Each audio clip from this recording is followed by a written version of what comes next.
Hello Whovians, and welcome back to the third channel. Hooray! Today we're doing something slightly different. I did this series quite a while ago, but all good things should return, and this should return for one reason and one reason only.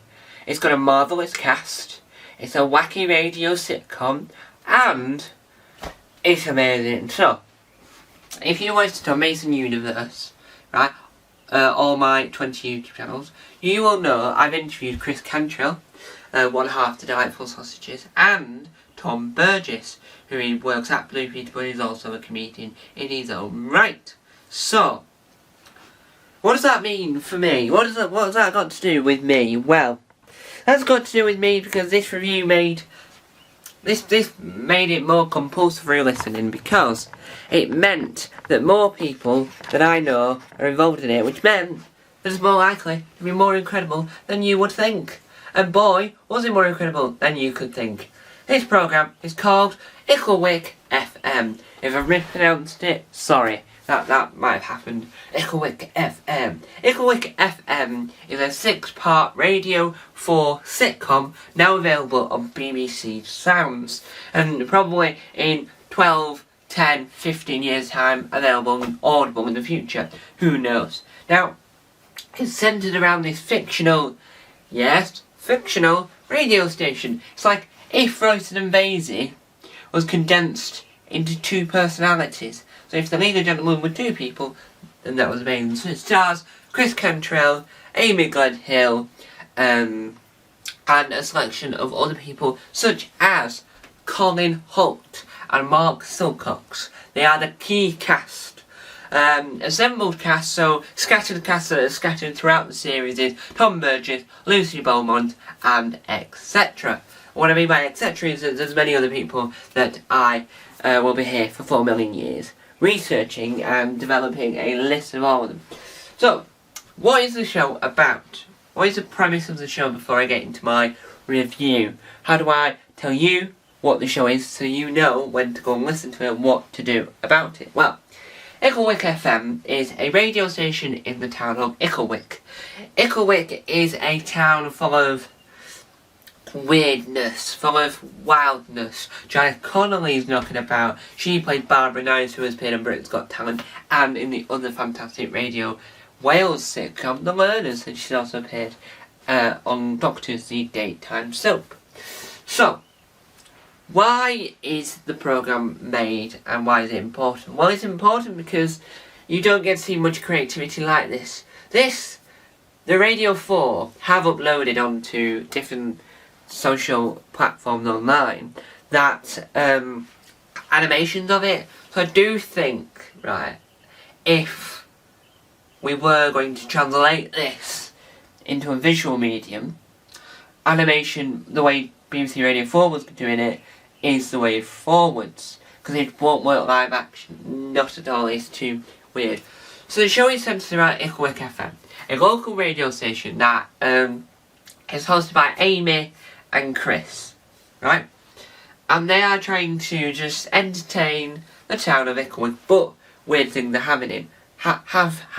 Happening. So Colin Holt is a roving reporter that isn't always roving. He is very shoddy, not great in his job. This review does contain spoilers, and the white balance is fixed on this camera for all you technical nerds out there.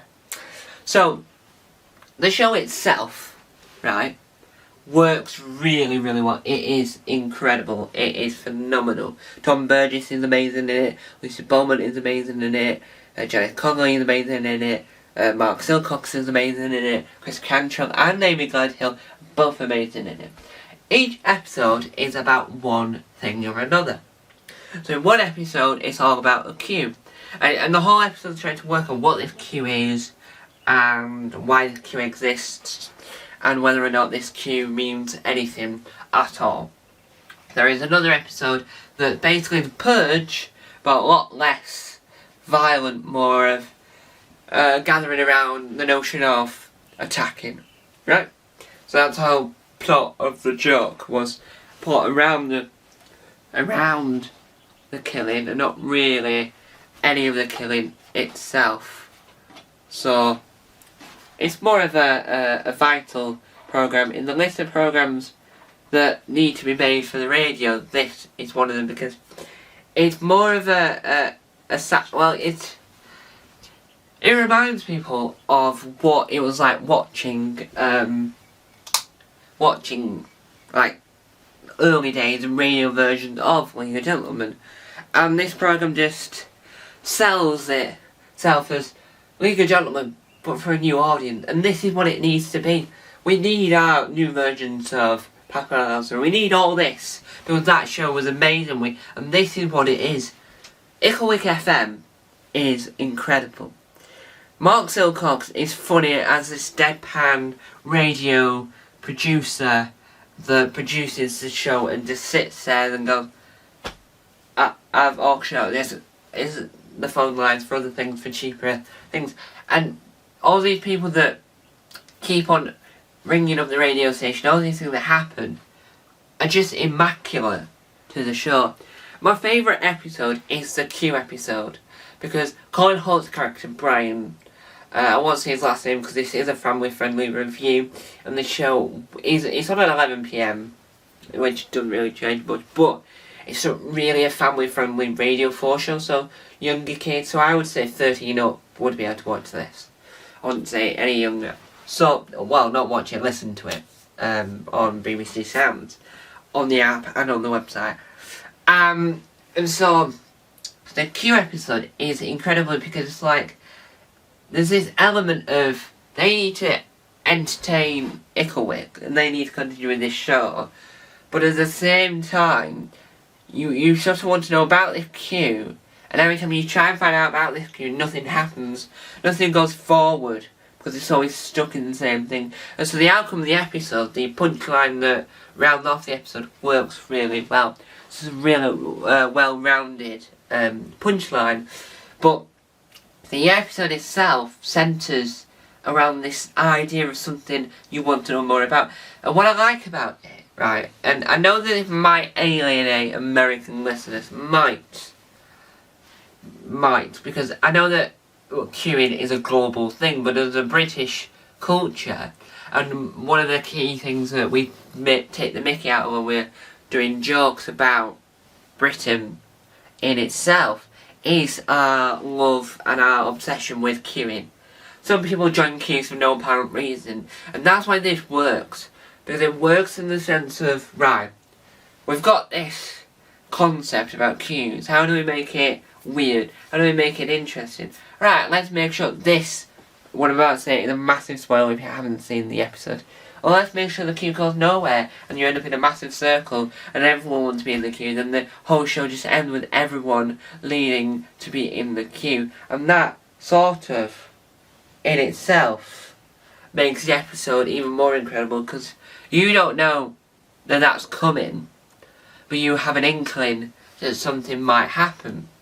Because when they keep cutting across to Brian, he doesn't give you any more information. That's what's genius about it. It's all in the genius of the writing, right? The performances are just incredible.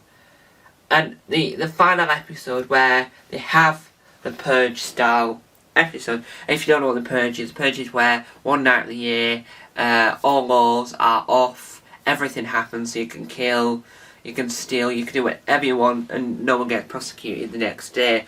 So they have their own more of a less violent version of that, and that worked really well because you got to then have all the characters that you met throughout the series come back for this one last hurrah, because no one knows at this moment in time whether or not it's going to get commissioned for a second series, but they needed to say, well, this is our show and we're going to end it with a bang, and they ended it with a bang. I can't say that much about radio shows because like The Learn is just really good and really funny and just gentle, and every time that series ends you just know there's going to be more because of the way it is, but because of the way Icklewick FM works, whether or not it classes in the BBC's risk category of shows to push out, but I don't know whether or not this will get a second series. I hope it does. So I think the final episode just works really well because it's trying to hop in on the hurrah